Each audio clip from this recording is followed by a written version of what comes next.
അകത്തേക്ക് പോയി ദിനകരനെയും കാണാനില്ല, പുറത്തു നിന്നാ അധികാരിയും കള്ളന്മാരെയും ഒന്നും കാണാനില്ല.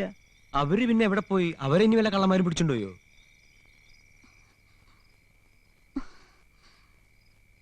ഇവിടുത്തെ പത്തായപ്പുരയില് ആ കുറിപ്പ് എന്തൊക്കെയോ കൊണ്ടുവച്ചിട്ടുണ്ട്. പത്തായപ്പുരയുടെ താക്കോല് ചെറിയച്ഛന്റെ തലയുടെ താഴെ ഉണ്ടാവും. എവിടെയാ തലേണ? ഓ,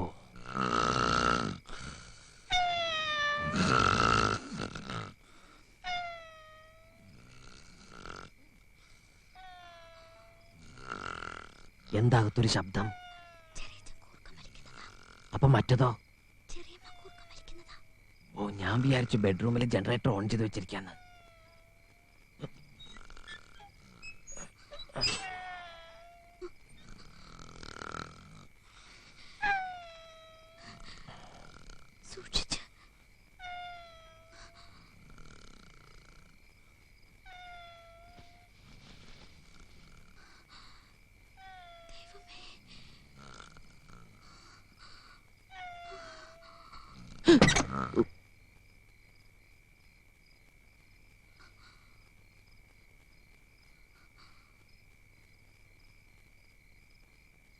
ഈ സഹായം ഞാൻ ഒരിക്കലും മറക്കില്ല.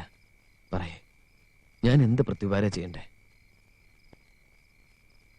ഈ കാട്ടുജാതിക്കാരുടെ കൂടെ ഇങ്ങനെ കഷ്ടപ്പെട്ട് ഇതിനകത്ത് ജീവിക്കാതെ ഇനിയുള്ള കാലം ഞങ്ങളെപ്പോലുള്ള നാട്ടുജാതിക്കാരുടെ കൂടെ പുറത്ത് കഴിഞ്ഞൂടെ? അങ്ങനെ കുറച്ചു കാലം നന്നായി ജീവിച്ച് ഒടുക്കം മനസമാധാനത്തോടെ തൂങ്ങി മരിക്കുന്നല്ലേ ബുദ്ധി?